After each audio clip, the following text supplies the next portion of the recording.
So we don't have a lot of follow-up this week. Actually, we have no follow-up this week. I was gonna say by a lot you mean none. We have zero follow up.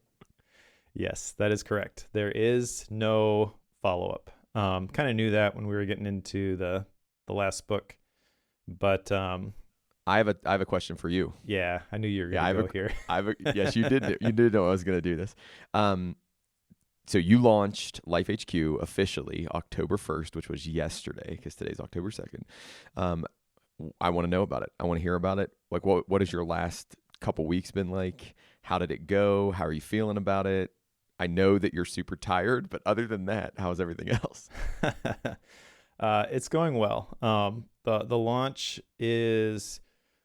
I don't think it's going like off the rails, bonkers crazy, life changing amounts of money, that sort of thing. But it is going, I think, better than I expected it would. The feedback that I've been getting has been great. The the things that I've been like the problems that have been popping up are kind of just standard launch issue stuff. Um, so yeah, it's the only like negative thing about it is that I'm in the middle of it right now and we're recording Bookworm and I'm tired. Hmm. Okay, that's um, good. That's good. but I do want to say thank you to everybody who has purchased Life HQ. I have been working hard on this for over 6 months. And the last couple of weeks, to answer your question directly, have been just absolutely nutty. I was getting beta feedback, the day before the launch, but it was good feedback. And I'm like, I got to add this. So um, trying to implement all that stuff and try to make sure that I squashed all the bugs. Turns out I didn't squash all of them. I had to fix one minor thing this morning before we recorded, actually. But and I was up till the night before the launch. I think I was up till like 11:30, just putting the finishing touches on things. Um, but yeah, I'm really proud of the way it turned out, and really happy with the way that it's gone so far. I've really just tried to really pay attention to the details. So Hmm. like if you look at the FAQ question on the website, it's crazy long, and that's because I was getting questions during the beta process and then just adding stuff to that over time. And I created the night before the launch a special page. So when you buy, you click the button, it takes you to a thank you page with a video, and it kind of explains like, here's what you do, because you can't just assume that people know, oh, this is an Obsidian vault. You got to explain how to actually like download it and open it as a vault, that sort of thing. So just trying to add like little things like that, which it's not just here's some text instructions and links to the files, but a personal thank you for Yeah. investing in this thing that I've sunk my heart and soul into for the last several months. Um, but yeah, you gave me a video testimonial, which was very kind. Makes the sales page look great. It was easy to do. The thing that encouragement for you, I made it through a decent amount of the onboarding stuff because I wanted to do it like I was brand new to it. I've been on the beta and playing around with it, but I wanted to do it like I was brand new to it. So I've made it through there, and I reached a point yesterday where I was like, I have to stop doing this because I actually have to do my job. Like I have to go prep and do my job. So good job. Like kudos to you. I would not just be telling you this, regardless, because we do a podcast together. It's more a matter of like, I'm actually like really engaged with the way it's set up and the PKM stack at the same time you're trying to think about this thing. So good job. Like I think you're doing great. I'm sure there will be Oh, thank you. I'm sure there'll be cranky people. I'm sure there'll be people who sing praises. I'm sure there'll be the whole spectrum of that because those are humans. Yeah. But my encouragement is, even though you're really tired, it's something to be proud of for sure. I mean Thank you. it's pretty awesome. So Um, I have lots of plans to make it better. Not necessarily like a whole bunch of workflows that I want to add, but more of the like you're talking about the PKM stack and then also the creativity flywheel. Those are a couple of my frameworks that I have kind of like text lessons and screenshots and stuff inside of Life HQ. But I actually have scheduled 2 trips to Boise to use the studios again. Nice. And I'm going to be recording videos and adding those. They're basically going to be standalone video courses. I may sell them separately, but I am going to be actually putting those into Life HQ as well. Nice. So all of that stuff is going to be a free update for everyone who buys it. This is the thing, like I said last time, I want to be selling this in 10 years. So I really want to just make this as awesome as it can be. And then the thing from Life HQ, if people really want to go deeper, is obviously the community where all the cohorts are going to happen.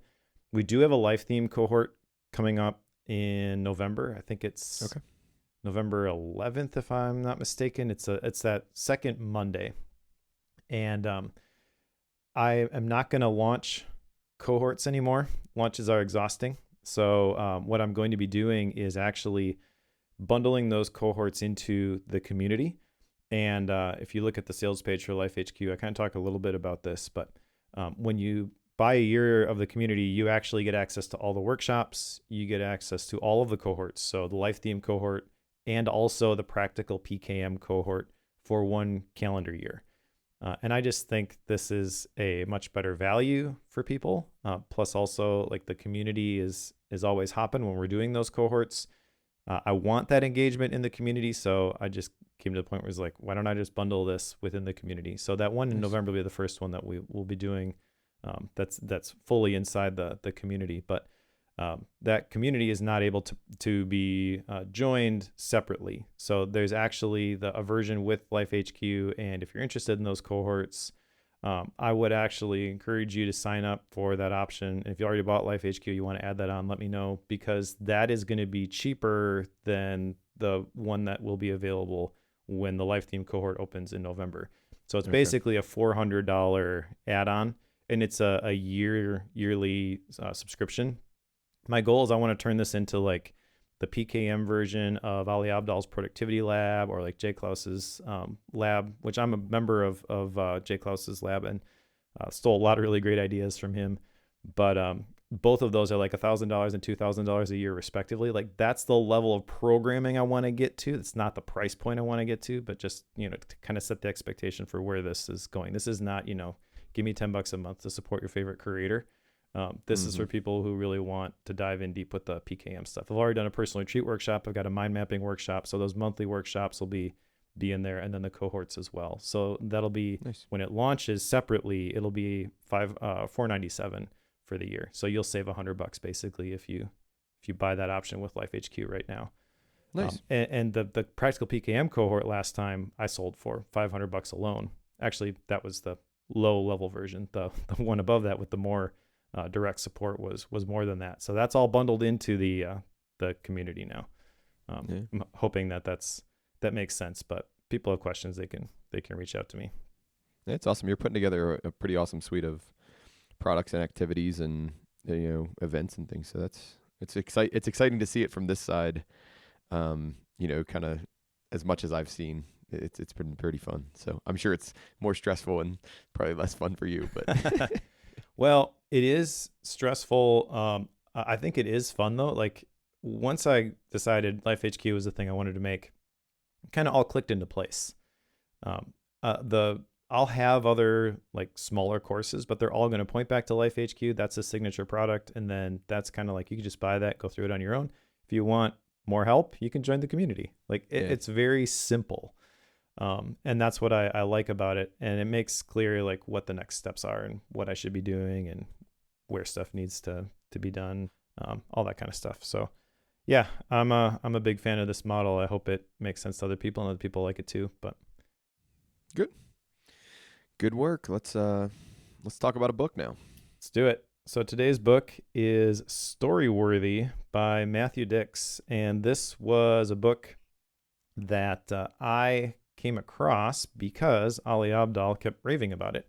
There have been a handful of books that Ali Abdaal has raved about that I have really enjoyed.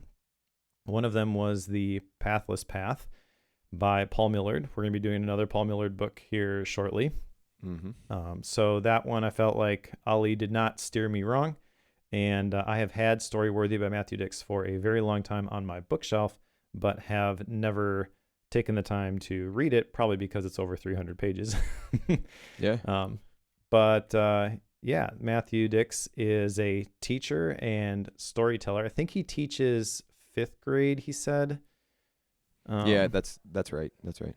Okay. And he has won there are these storytelling competitions called the Moth Grand Slam. He's won it like 38 times or something. And had you ever heard about that prior to this book? I'd I never had heard not, of this ever. but it sounds pretty cool. Yeah, it does. It does sound cool. I agree.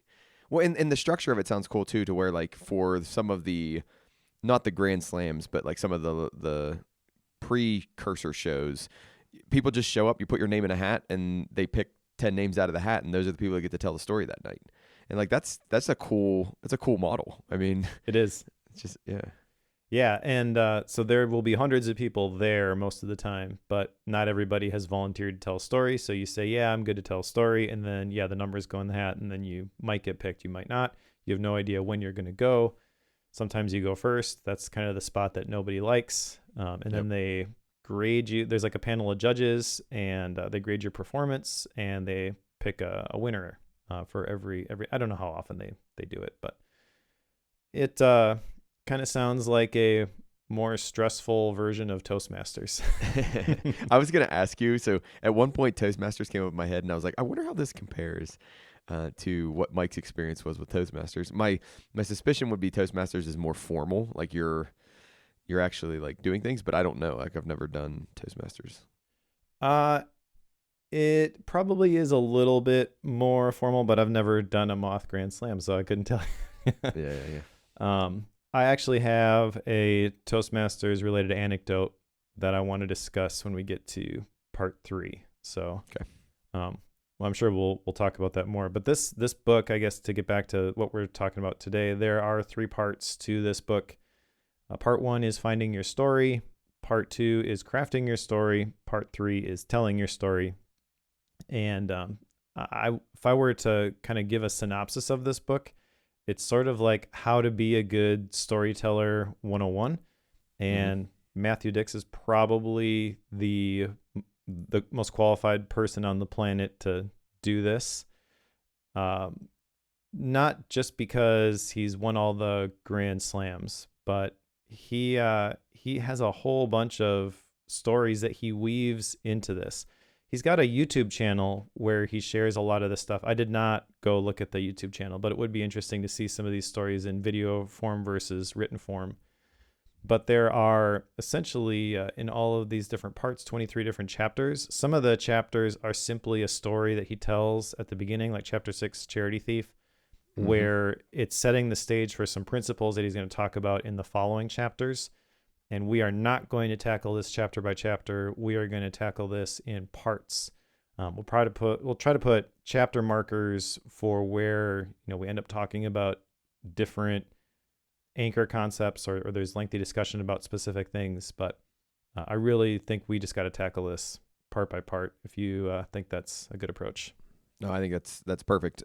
He actually says at the very, very end of the book. It might even be the last few lines of the book. This book is the instruction manual.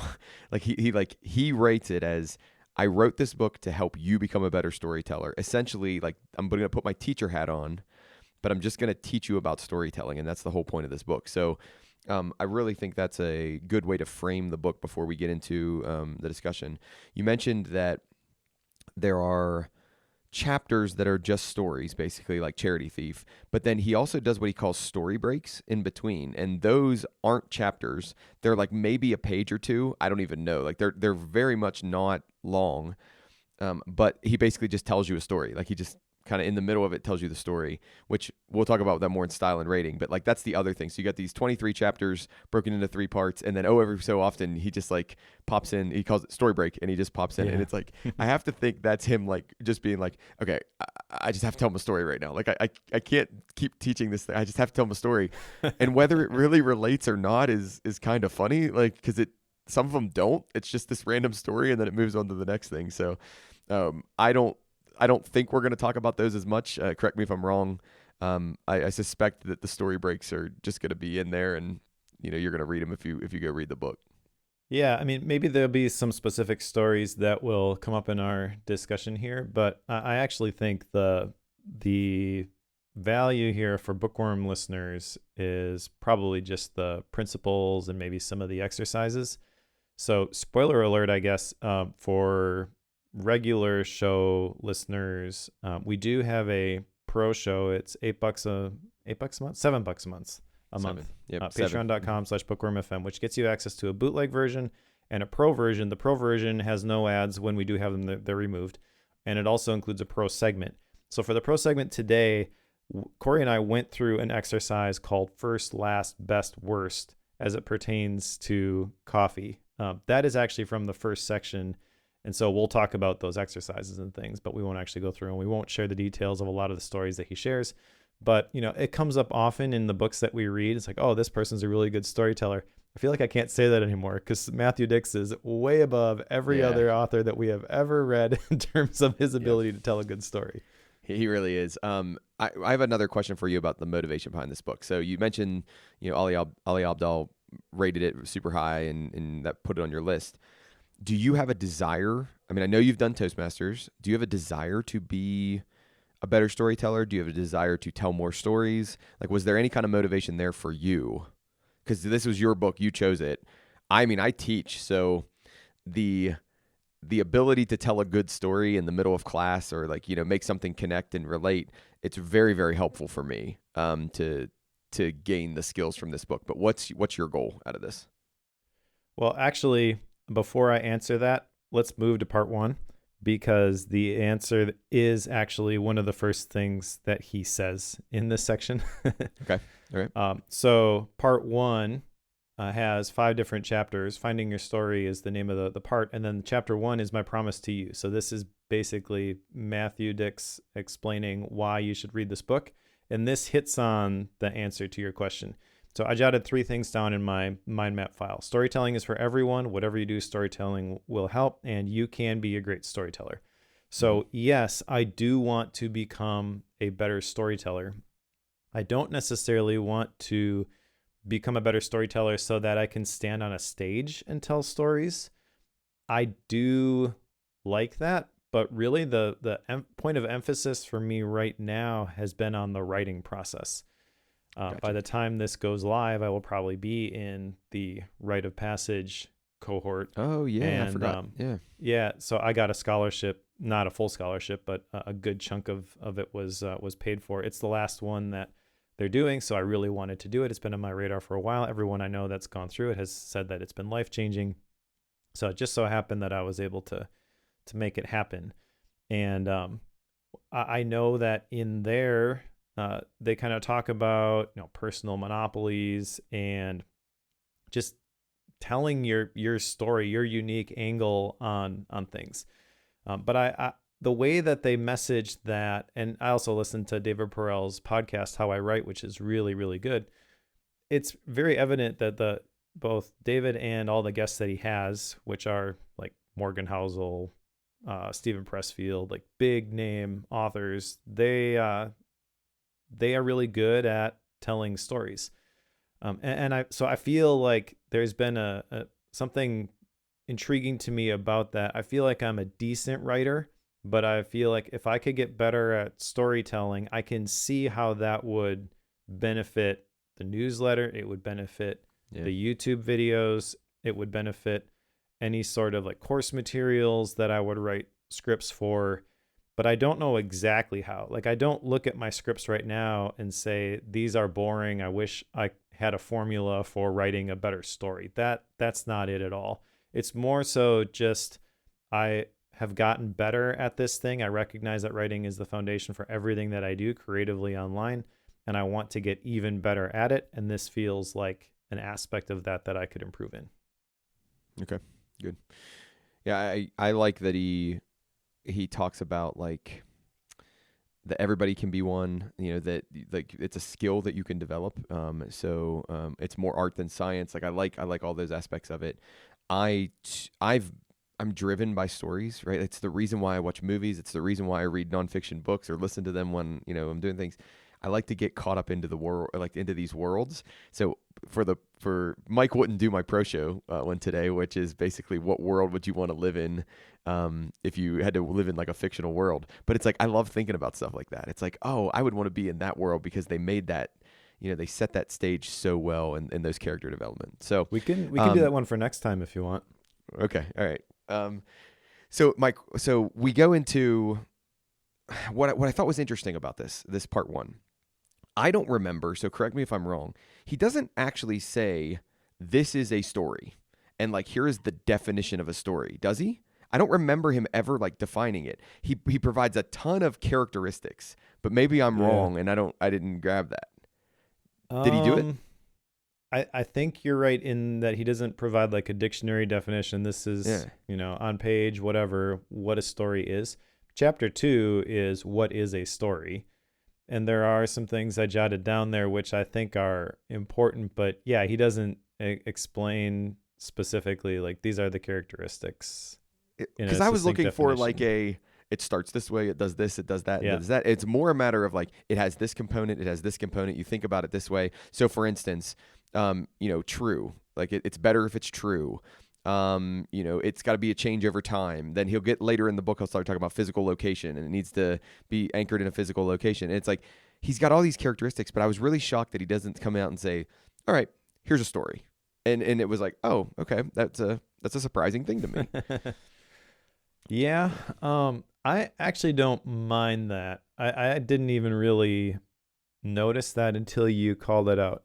And if I had to project a reason why he doesn't define it, it's probably because everyone is coming into this with their own idea of what a story is. Mm-hmm. And I feel like he just chips away a little bit at the beliefs about what a story is that maybe are wrong or need to be changed, and then drops in different aspects of it as he goes. He does mention in chapter 2 what is a story, that every story is like a diamond. It has many facets. He has a couple of tips in there. You mentioned, story must reflect change over time. Tell your own story. You can tell other stories, but tell your side of it, that sort of a thing.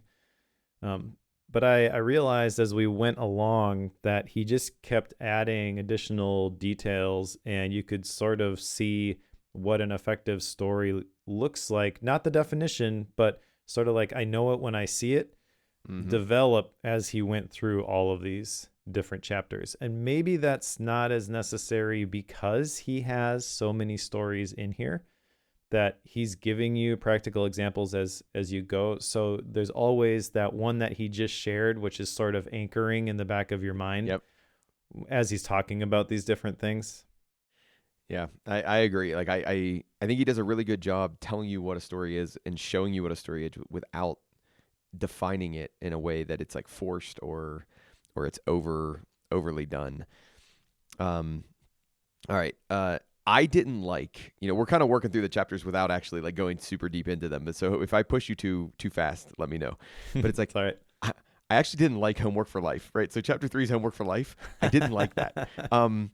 Do I think this would generate a ton of stories? Yes. I 100% think like this would help you generate a ton of stories. So just to give everybody what it is, I decided that at the end of every day, I'd reflect upon my day and ask myself one simple question. If I had to tell a story from today, right, what would it be?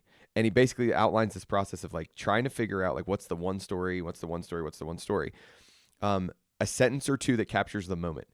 This is great, and I'm sure that if you are a professional storyteller like he is, and you are somebody who needs to get on stage like every so often, which sounds pretty frequent for him, this is a great idea. But this homework for like it overwhelmed me. I'm like, I don't need this many stories. I don't want this many stories.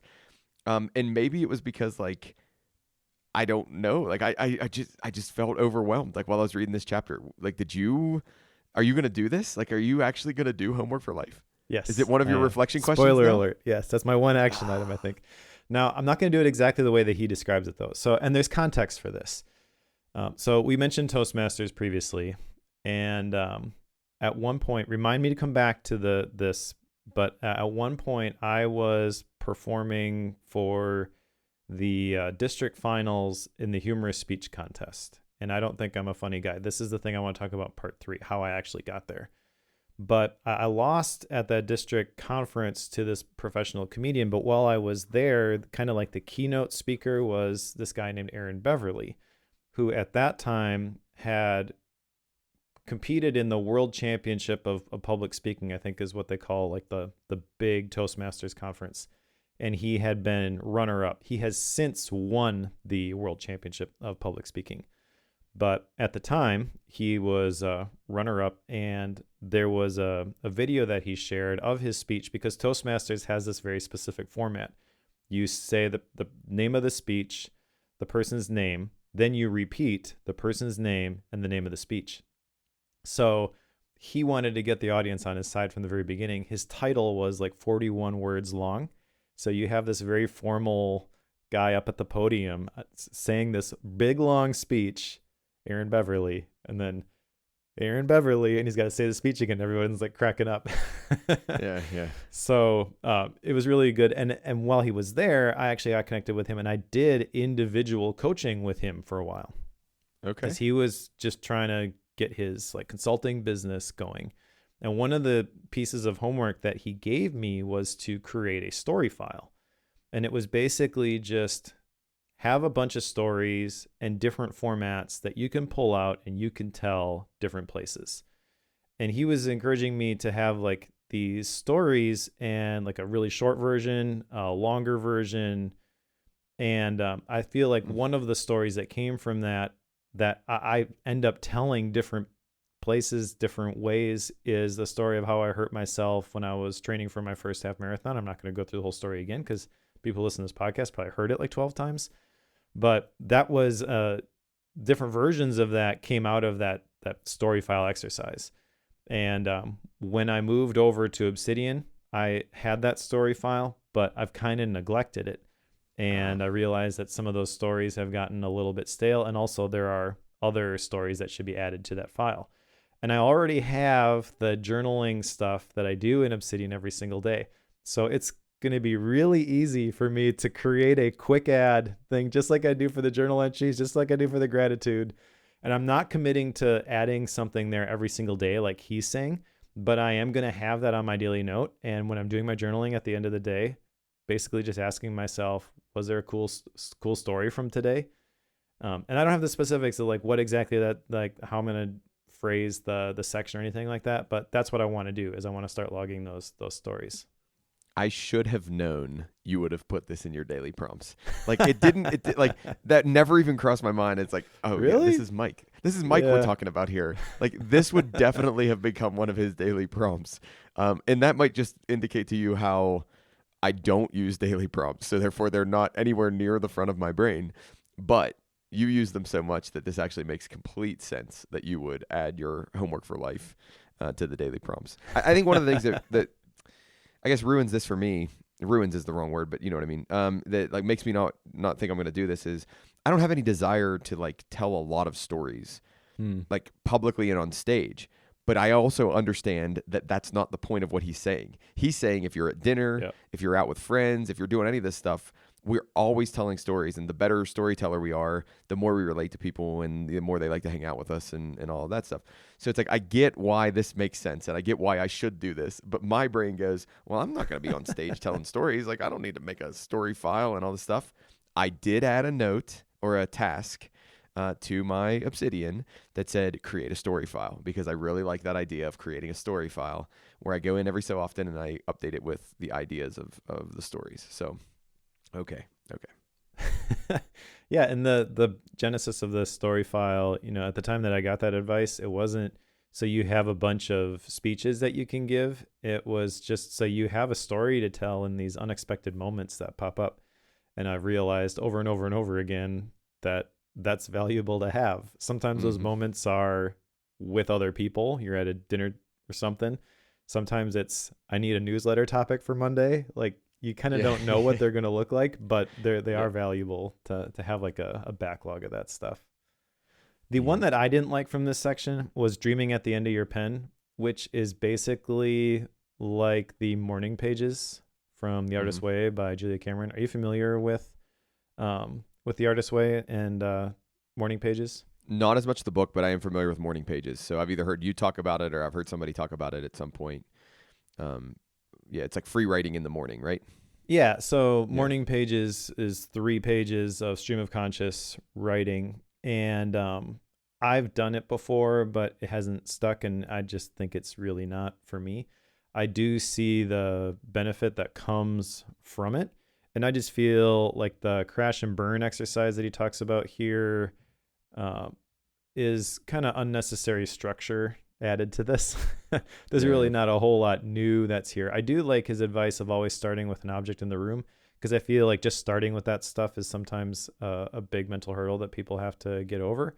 But essentially, this is stream of conscious writing, and Julia Cameron wrote about this first, so, and better in my opinion. So, but that's a minor thing.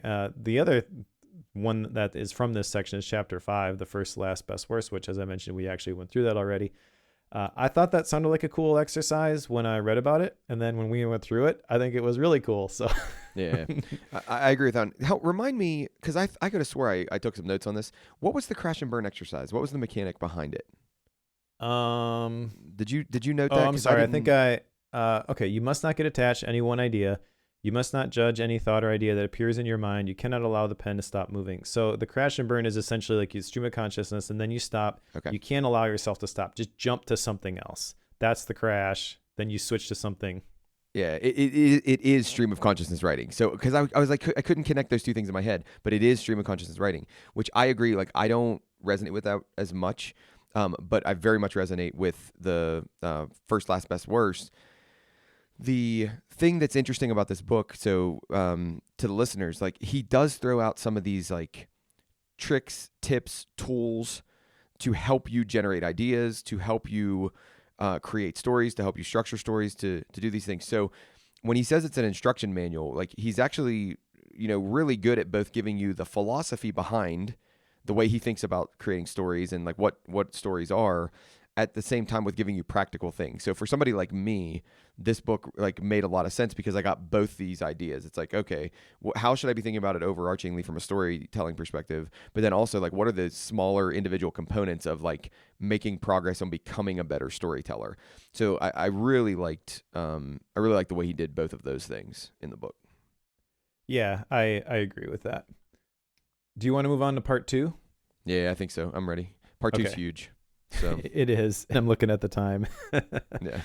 All right. So part 2 is the longest part. That is crafting your story. And there's lots of great advice in this particular section.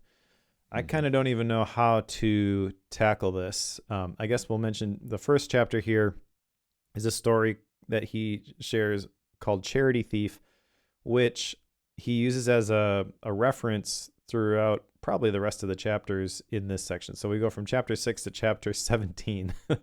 I don't think we're going to talk through all of these, but essentially they're broken down into individual components of good storytelling.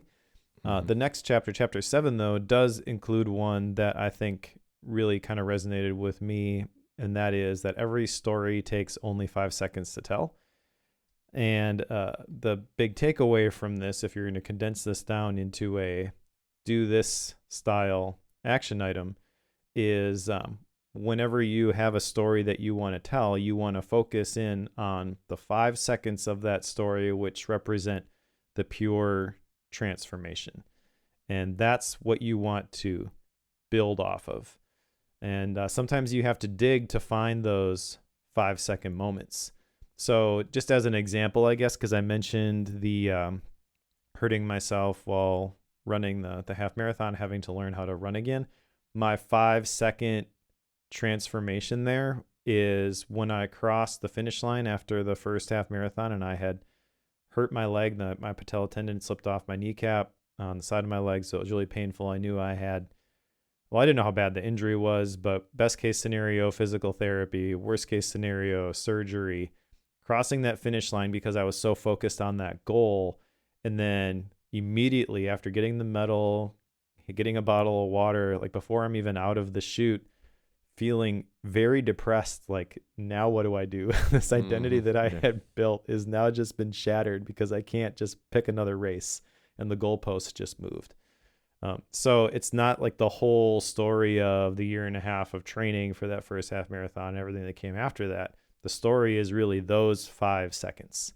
Yeah. And I think that's a cool approach to crafting a story. Yeah. He does a really good job at, so he has long titles in this.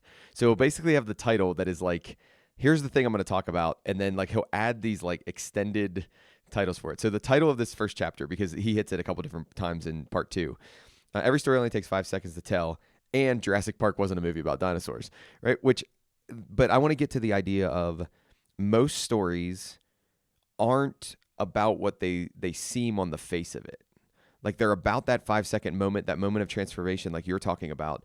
And then what do? We add in this other stuff that sets the context that like kind of keeps you engaged. So like he hits this in chapter 7, he hits it in chapter 9, because chapter 9 is stakes, 5 ways to keep your story compelling and why there are dinosaurs in Jurassic Park, right? Like, so it's like, I like the way he does, he like sets up the connection between that thing, that 5 second moment that we actually care about, that transformation, that change. And then how does the other stuff that's happening in the story drive toward that? How does it push that forward? How does it set up, this idea of stakes, and like the fact that we want there to be something there that makes us care. And he's going to call it stakes. And then, if we do great, great. If we don't do great, then we all feel bad about it. And I really like the idea, in the specific reference in this situation is basically Jurassic Park is about an old man learning that he realizes that children are okay and they're not little like stinky like annoying blobs, and that it's resolving that like inner turmoil with having children and the idea of children. And oh, by the way, how does he learn that? Through dinosaurs, like through the dinosaurs and them getting attacked by dinosaurs, which I'm like, it makes so much sense, like why you would structure that way. But I would never ever think to do that. Like I would never have come up with that in my head. But then you look at all the like different stories and movies and all that stuff, and it's so true. Like this story looks like it's about, like Harry Potter. It looks like it's about wizards, It's really not about wizards. Right? Like it has nothing to do with wizards. It's about, light defeating the dark and all this stuff. Like it's about so much more than that. And I think that's really cool. So yeah, I have a little bit of context, I guess, for the formula of storytelling, just because I've gone through Story Brand by Donald Miller, and that is actually a good book. People are probably sick of hearing about it at this point, but I remember being at the Entre Leadership Summit when Donald Miller spoke and introduced the concept of Story Brand. I think it was right before the book came out, and I was like, this is genius, because he talks about how all stories follow the same arc. And he used the example of Star Wars, and really as it pertains to marketing, you're not the hero of your story, which a lot of brands don't get. You come alongside your customer and you help them do something. You're Yoda, they're Luke. So just that was kind of eye-opening. But he used a whole bunch of examples, like in Star Wars, this is how it fits into this model, and I forget the other examples that he used, but it was like, oh yeah, there actually is like a very clear formula for this. One thing that I think Matthew Dix does a great job of is articulating the different pieces. So you're talking about stakes, about ways to keep your story compelling, and he has a whole bunch of definitions here, which I thought were great. The elephant is the thing that everyone in the room can see. The backpack is something that increases the stakes of a story by increasing the audience's anticipation about a coming event. Breadcrumbs, which are when you hint at a future event, but you only reveal enough to keep the audience guessing. An hourglass, when like you're focusing in on those 5 seconds, and that's the point where things really slow down and you let them hang. And you can see how he defines these pieces, and then you can put them together to create an effective story, because by this point he's shared several stories of his own. Yeah. And you can see you read those stories and you're like, oh yeah, I like this. And then you see kind of how he deconstructs how he put it together. One thing I did want to mention here was from chapter 8, Finding Your Beginnings. He says a written story is like a lake, an oral story is like a river. I never really thought about it like that before.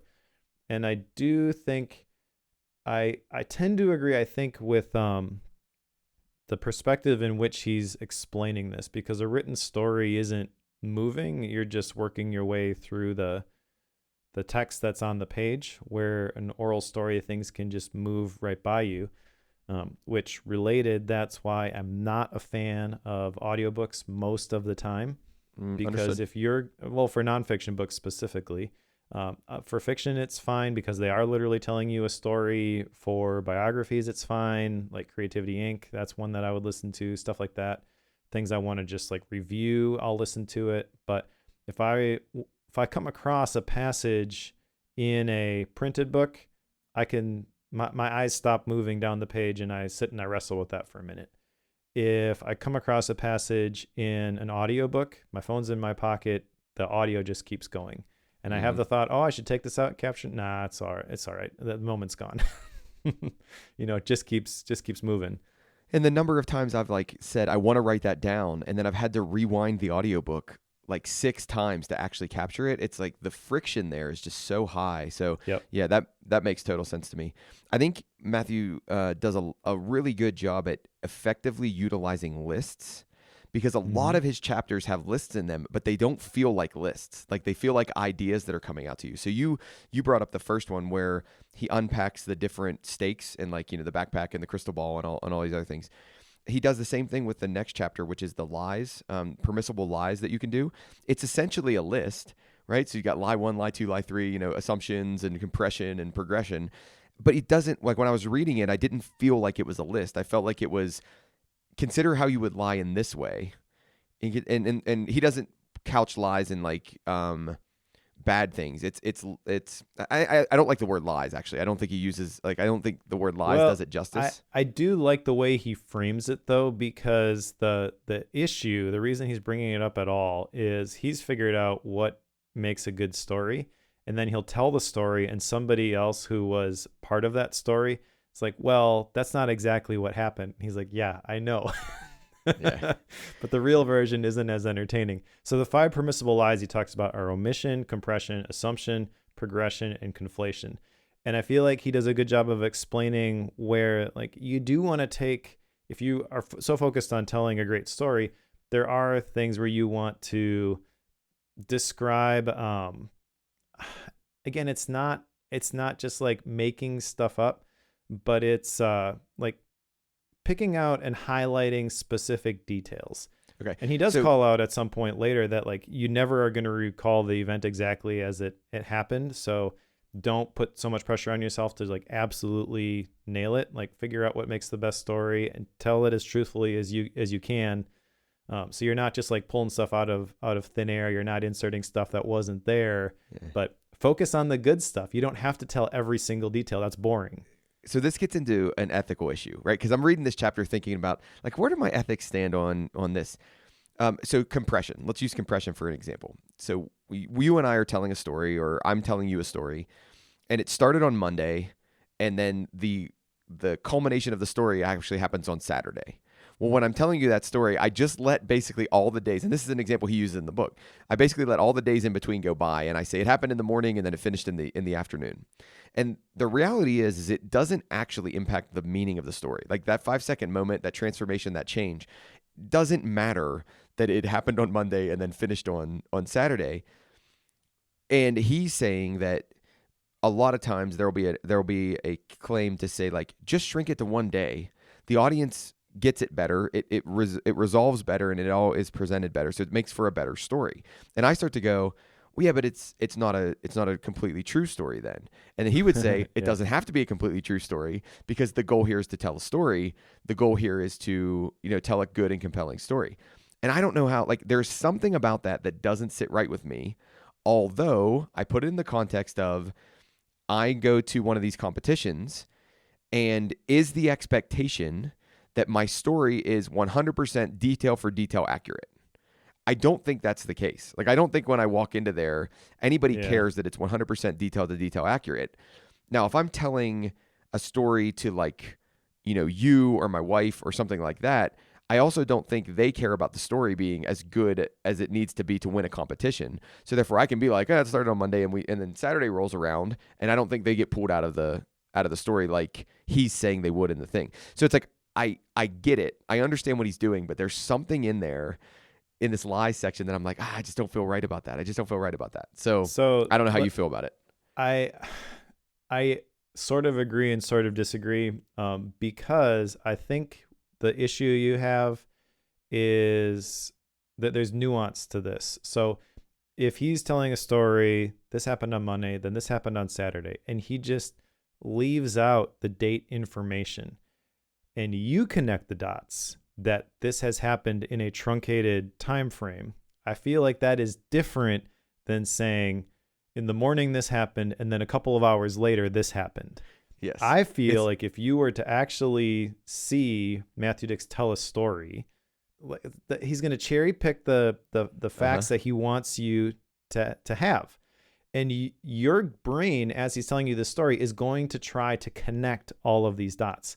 And I feel like he's really good at this because he's picking some dots because he wants you to connect things, sometimes in ways that are not in alignment with the end of the story, because then when he tells the end of the story, you're surprised. Yeah. But I don't think he's actually saying these things. And I think that is a different scenario than the one you're describing. I don't think I would change details just because it made a better story, but I think I probably would focus in on specific details and omit other details so that the audience is telling their own story. Because when you have a couple of minutes, I forget how long the moth sessions were, but Toastmasters was 5 to 7 minutes, most of the speeches. Okay. And you've got an introduction, you've got a conclusion, you've got essentially like 3 main points. That's kind of what they walk you through in the curriculum. You don't have a lot of time. And that's one of the things you discover when you give a speech, is that time flies much faster than you think it will. Mm-hmm. You're practicing your speech. Oh yeah, this is, I can easily get this done in 7 minutes. Then you get up there and you go for 12. Yeah. So this is advice that most people who speak publicly need to hear, is like, don't say so much. Yeah. So I have little kids. I can't remember how young is your littlest? She's 7. 7. Okay. So I've younger, right? And he gets into a whole chapter about but and therefore, using buts and this was good. And not doing the and the number of times we sit at the dinner table and my kid is telling me a story about their day and it's just that and I'm like, okay, hold on, we have to, like, we got to pump the brakes on this, like we got to stop, we got to breathe a little bit.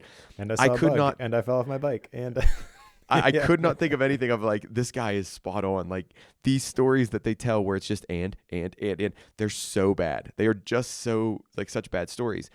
And he gets into the idea of, instead of the and, there needs to be a but, or there needs to be a therefore in there, because that switch, that like change in thinking is what makes the story interesting and what keeps you engaged. And this is where some of my favorite like teachers stress this point. And the phrase is like, what's the therefore? Like that's what they'll say. It's like, what's the therefore? And it's like, oh, it's there because we're counteracting a point that was made earlier up here, or it's there because we want to stress this other point. I thought that was like, that chapter could not have resonated with me more in terms of how do I structure things and how do I teach in a way that I'm not just going and, but I'm making contrasts and I'm bringing out key points and helping people like go, oh, wow, like that inverse idea is really, really powerful. Yeah, and he does a great job in that section. He's got text-based examples of some stories that he shared previously, and he changes all the unifying words to and at the beginning, and makes them bold so you can see them, so you can see what effect that has on the story and how boring it makes it, and then changes them back and shows the words that he actually used and the version of but or therefore that they were in service of. Yeah, there's a lot of really good technical stuff in here in this whole section. You can really see where, like, so he runs workshops? Is that what he said? He doesn't call them classes. Yep. He calls them workshops, right? Right. And you could really see where this book came out of the workshop stuff that he was doing, and like they kind of go hand in hand, because I could easily see this content scaled to whatever length of the workshop you have being really, really effective at helping you become a better storyteller, because you're going to learn about this idea and then he's going to like actually work it with you, and he's going to have you practice it on some story that you have. And it was like, man, like what a powerful way to help people learn storytelling. And you would expect this, or at least I would, you would expect this from a 5th grade teacher who then got really, really passionate about a thing called storytelling, and it was like, well, I'm just going to teach this to other people, and I'm going to figure out the way to make this the best. And then, oh, by the way, he's really competitive. So, that brought out that side too. So, right. Yeah. The other thing I wanted to call out from this section before we go to part 3 is chapter 16, the simple, effective ways to be funny in storytelling. Because the thing that he mentions at the beginning is, even if you're not a funny person, you can still craft a story with funny moments.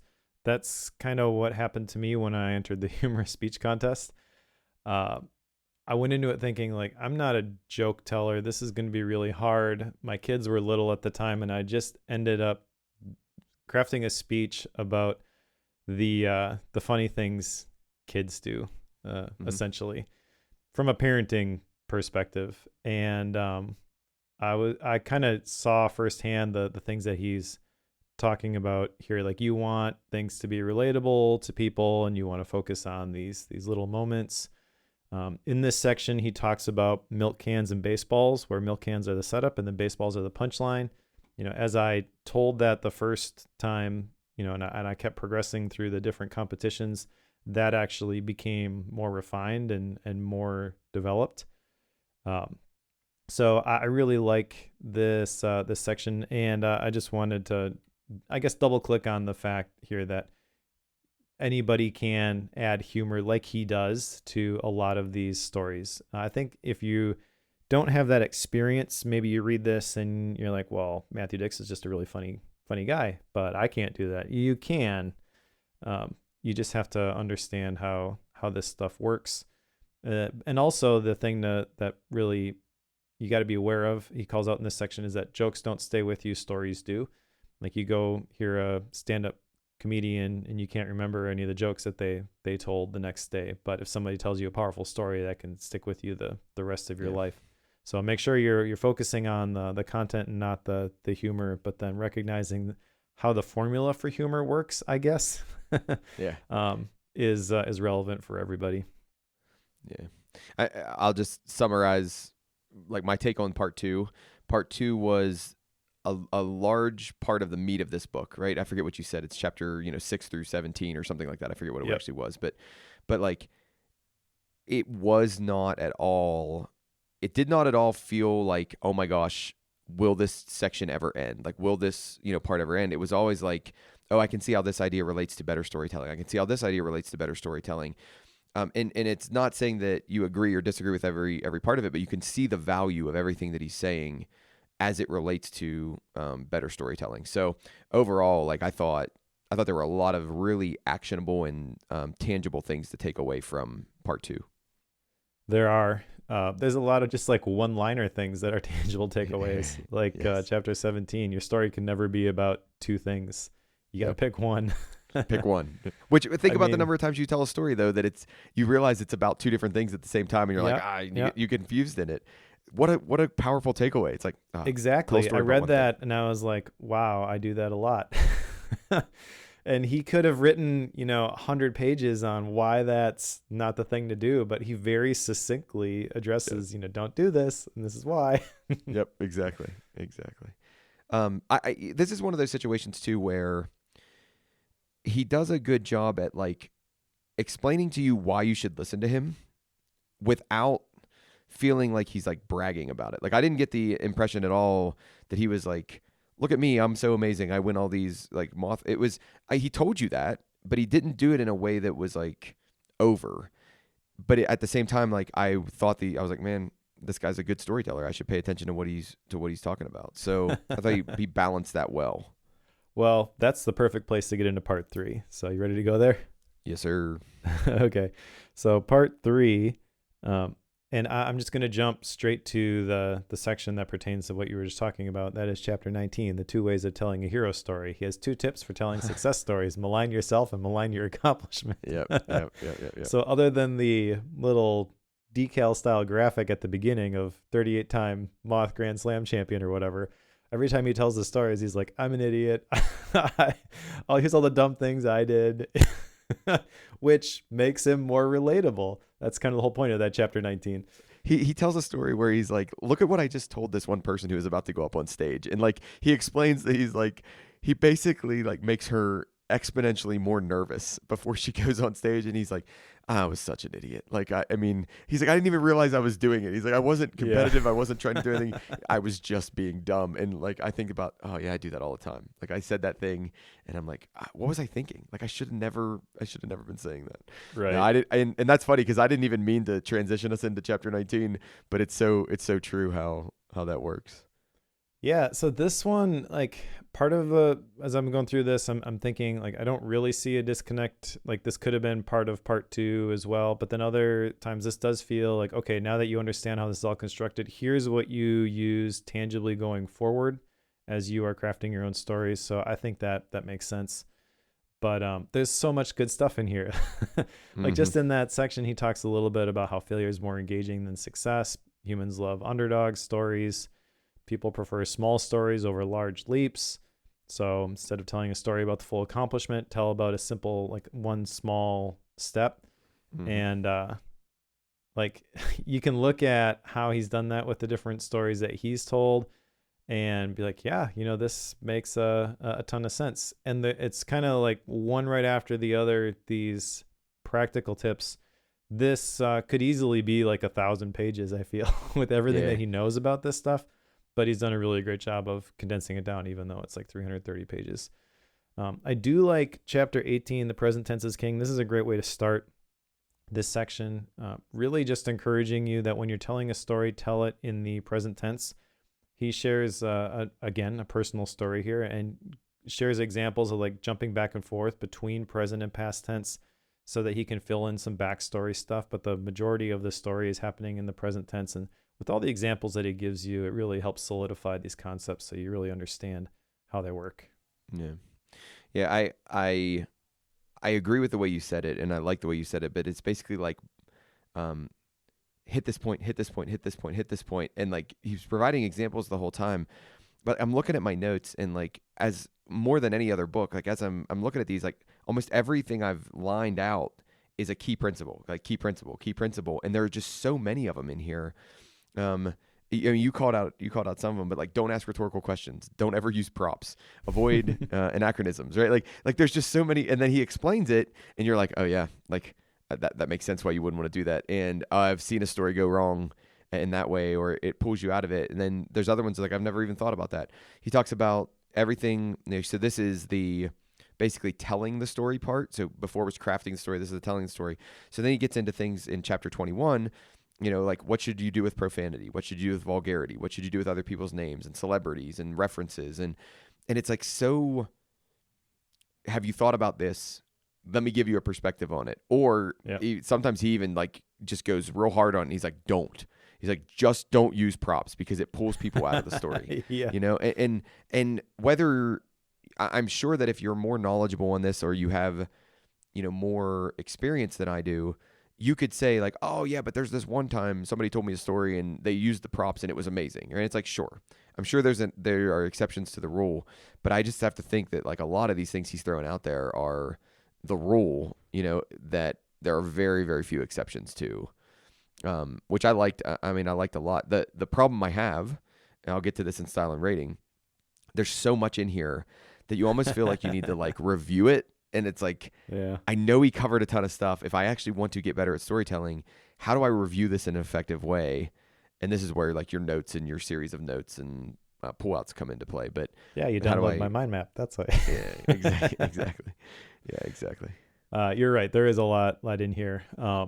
Before we get to style and rating, though, one other thing I wanted to hit on, and that is the chapter 22, time to perform. He talks about memorization, and this is the open loop that I mentioned at the beginning, the reason that I entered the humorous speech contest in the first place.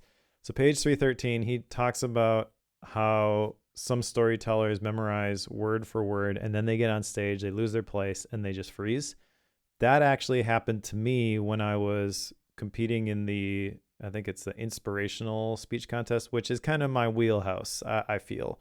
That's what I try to do. It's in line with my life theme. I want to help people multiply their time and talent, leave a bigger dent in the universe. And I liked when I was doing public speaking, like in my club, and I started doing the Toastmaster stuff, I realized that I can make a deeper connection with people when I'm talking live in front of them than I can even via video, and especially over like text or things that you would share online. So yeah, this is scary, but this is kind of cool. And then I got to a competition where I got past the club level, and with Toastmasters, there are several different levels. I forget all the names, but there's a club level, and then there's kind of like all the clubs in our city, basically. They had a contest with those people. And this was my story about my life. You know, I'm up there on the stage for the inspirational speech contest, and I had memorized the whole thing. Okay. And I got about 4 minutes into it, and I just blanked. And there was this big long pause, kind of like that one that just got cut by Overcast, probably. Yeah. And I was, what do I do? You know, and I kind of stumbled through it after a little while, and obviously did not advance, and felt like that was terrible, and I hated that. But I needed to prove to myself, like as soon as I walked off the stage, I'm like, I need to get back up on that same stage, do this again, and prove to myself that I can do it.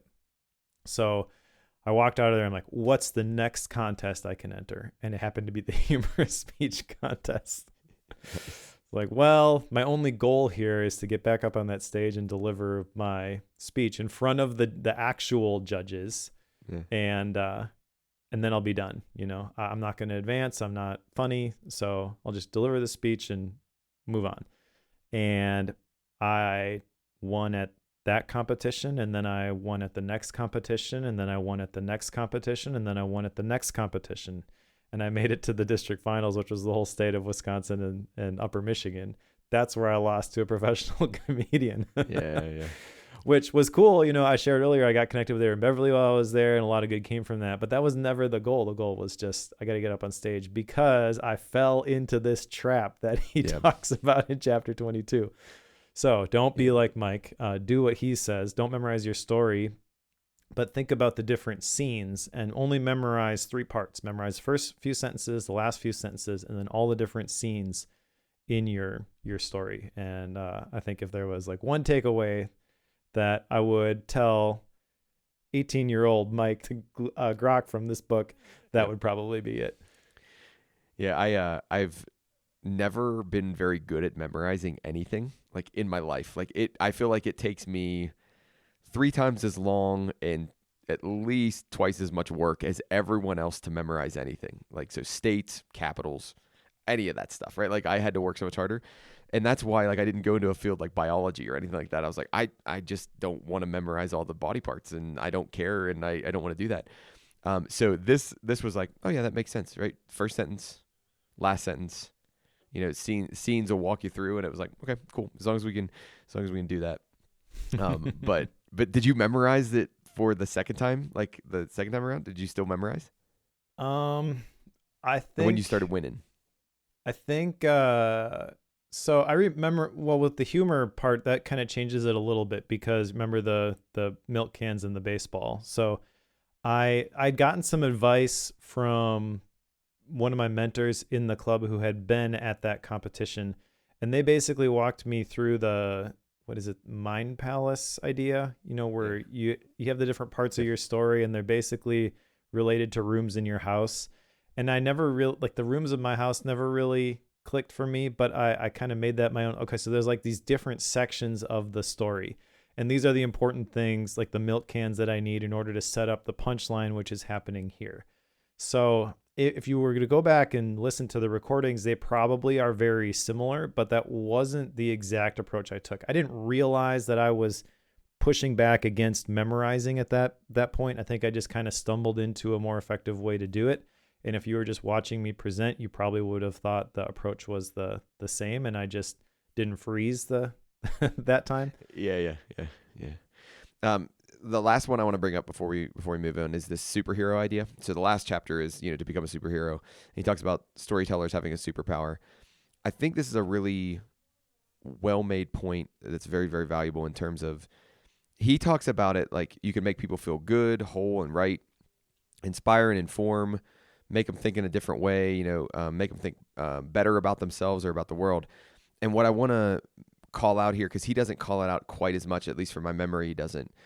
You can also do the negative of that, right? Like, so you have to be careful with storytelling. Like, if you're a really good storyteller, you can also have negative impacts on people and manipulate them through story. And like, so this is where I briefly remember him saying something about it in terms of the Spider-Man principle, where with great power comes great responsibility.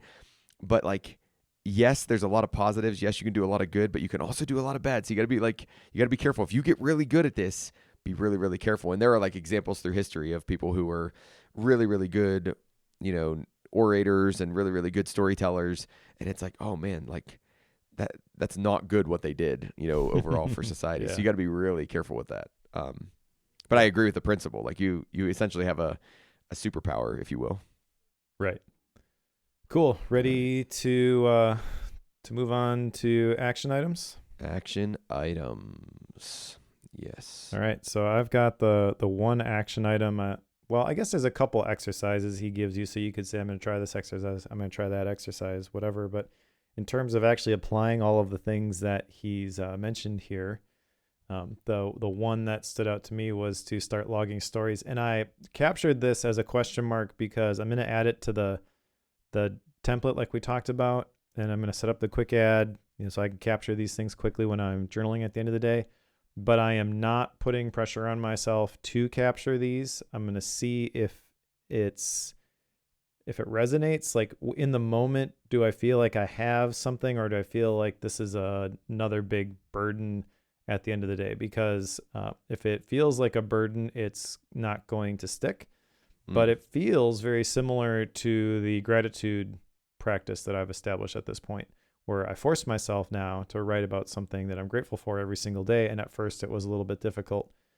Over time, it became easier. I have a feeling the same thing is going to happen with these story moments, which don't have to be 3-4 sentences. It's just this thing happened, couple of words.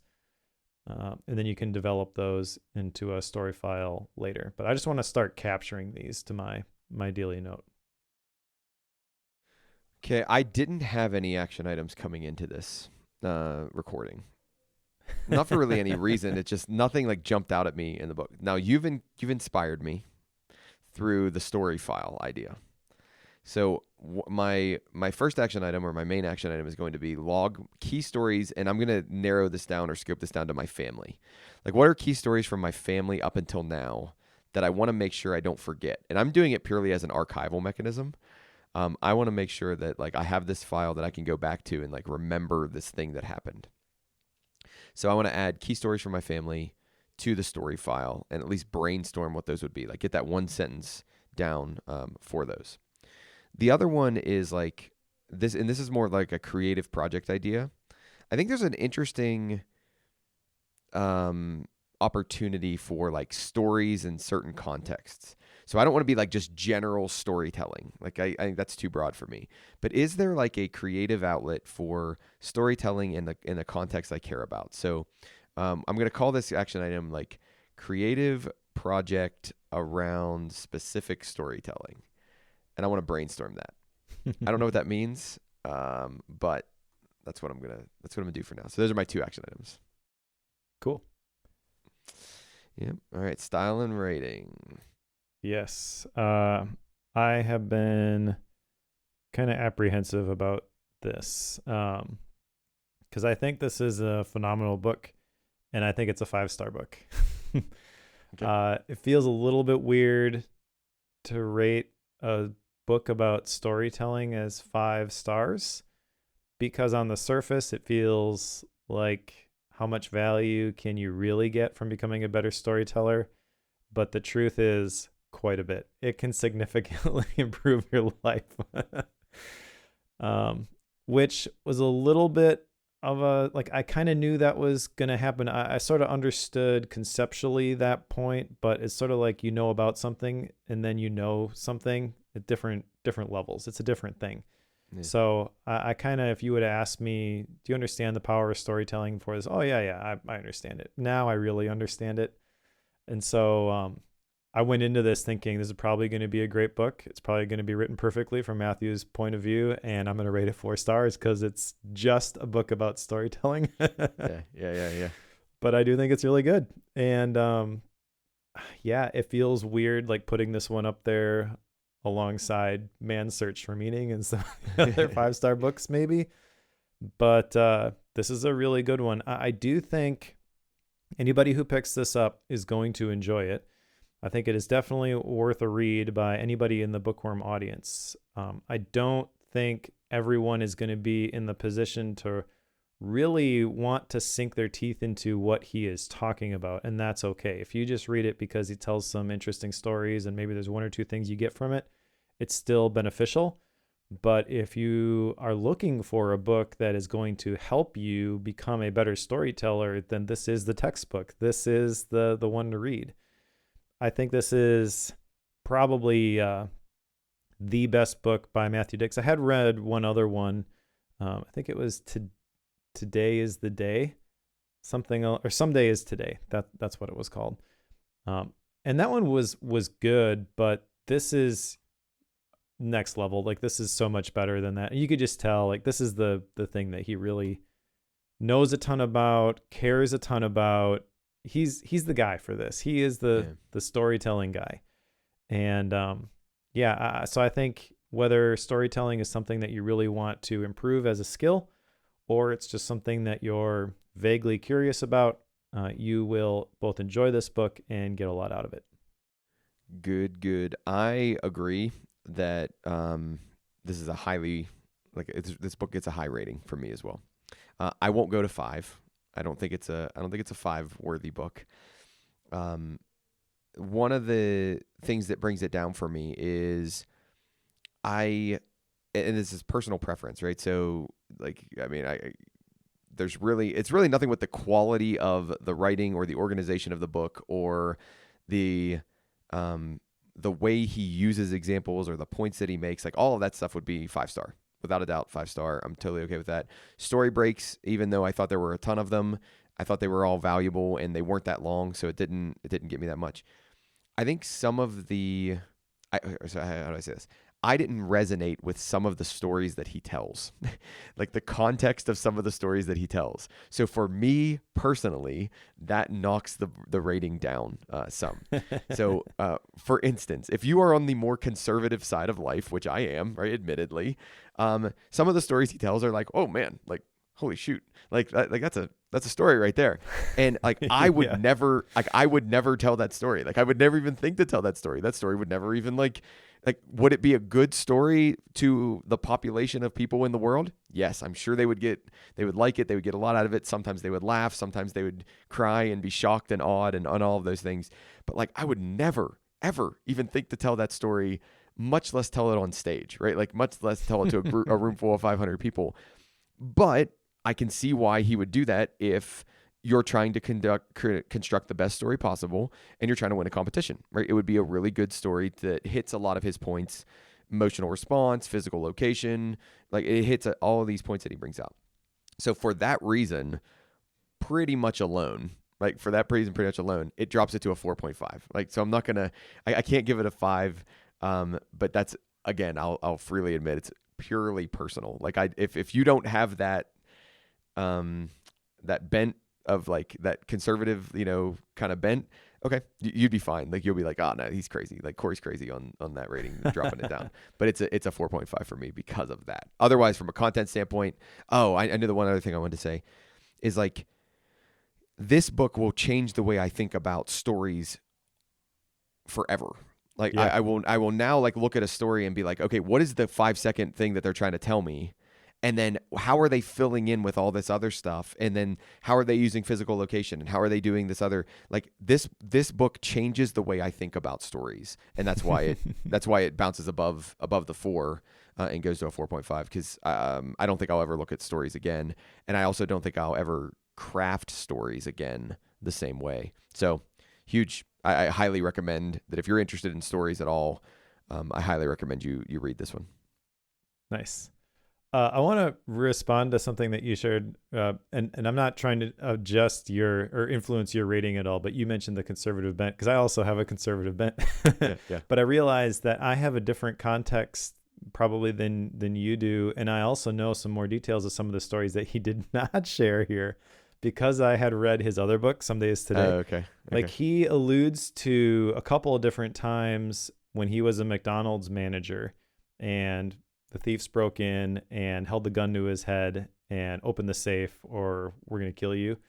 He tells that story in detail at the beginning of Someday Is Today. And that was kind of the catalyst for like, what are you doing with your life? You got to get this together.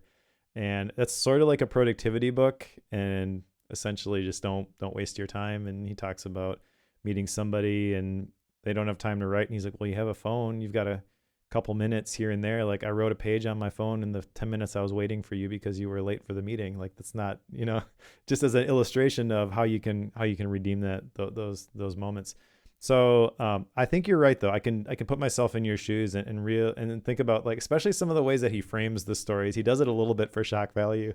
Yes. But it didn't hit me the same way that it hit you. And I think it's probably because I had a little bit more context. Yeah. Well, there were just a couple times, right? And again, it's completely personal, right? Like it's completely personal. There were a couple times when I went, ugh, like I don't like that, like I don't like that.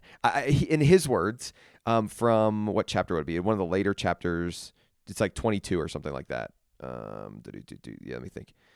No, it's 21. Right. From his words, I thought some of the context or some of the ways he framed things were vulgar to me. Yeah. Which is fair. And that's okay. Right. Like they're not going to be vulgar to everybody. And I'm not going to like judge anybody and say like, you should think that's vulgar too. Nope. No way. Right. I'm just saying for me, I went, which takes my rating from a 5 down to a 4.5. And I usually don't do half ratings, but it takes it down to a 4.5 for this one because the book was just still so good otherwise. So yeah. And so like to reiterate the point though, like he has been through some stuff. Yeah. So that's shocking to you and me. That's not even the top 10 most shocking things that have happened to him. I mean, he tells a story of like in the car accident, flying through the windshield, the McDonald's thing. Like he has so many stories where it's like, I should be dead. and the whole time, like I'm reading this and I'm thinking like in the other half of my brain, I'm going, this poor guy. Yeah. Like my goodness, like this poor guy, like his life has been so difficult and so terrible at times. Yep. So it's like, don't think that, I'm trying to come down harshly on him. It's more a matter of like, my goodness, like I can't imagine still being productive and a member of society when that kind of bad stuff has happened to you. Yeah. Like, holy cow. It's intense for sure. Yeah. Let's put Storyworthy on the shelf. What's next, Cory? So my book is next, and this book came from you. So it's by a guy named Paul Millard, and he wrote The Pathless Path, which Mike has read before. I have not read that before. But this is his new book. It just came out in September of 24. It's called Good Work, Reclaiming Your Inner Ambition. So I think it fits in with the audience. It talks about, doing work and kind of how do we, I don't want to say redeem, but how do we think about our work and go from there. So if you're reading with us, that'll be the next book, Good Work by Paul Millard. Cool. Yeah, I picked this one up initially as a gap book because I was anxious to read it, and I still haven't cracked it open. Well, now you will. Storyworthy is done. We can. How about you? After that, we are going to read Meditations for Mortals by Oliver Burkeman. Oliver Burkeman is one of my favorite authors, and he's got a new book out. So we're going to go through it. Actually comes out October 8th, so that is after we record, but I think it's probably before this goes live. So when you hear this, it should be available, but I've had this one pre-ordered for months. Awesome. I'm excited for that one too. That hit my radar before you suggested it, so I was excited to see that you picked that one too. Nice. Got any gap books? I do not, and I'm okay with that right now. We have we just have too many sports and other things going on in life that it's like I can't do gap books right now, so no gap books. That's fair. How about you? I also do not have a gap book. Sorry, everybody. I probably will have read another book by the time we get there, but I got this one done about 20 minutes before we recorded, so Haven't had time to think about a Gap book. I do know that Good Work is going to be a pretty quick read, it looks like. So you wrote a Gap book though. that's true. Yeah, Yeah, over 60,000 words for Life HQ. So yeah, so you wrote a Gap book, which we'll credit that. We'll give you the green check mark on that one. yeah, thank you. All right. As we wrap up here, thank you to everyone for listening. Thank you specifically to the Bookworm Pro members. If you want to become a Bookworm Pro member, support the show directly, that would be great. We would love to have you do that. It's at patreon.com/bookwormfm. And that gets you access to a couple of perks. The big ones being the bootleg feed. So when we get done recording here, I upload the bootleg. So you get it actually about a week and a half early most of the time. There's also a pro version, which when there are ads, those are removed and includes a bonus segment. Today, Cory and I did an exercise from Storyworthy, first, last, best, worst. And there's also a bookworm wallpaper as well. So thank you to everyone who supports us financially. You help us keep the lights on, keep this thing going. Really appreciate it. If you want to become one of those people, you can do so at patreon.com/bookwormfm. I believe it's $7 a month. If you're reading along with us, pick up Good Work by Paul Millard, and we'll talk to you next time.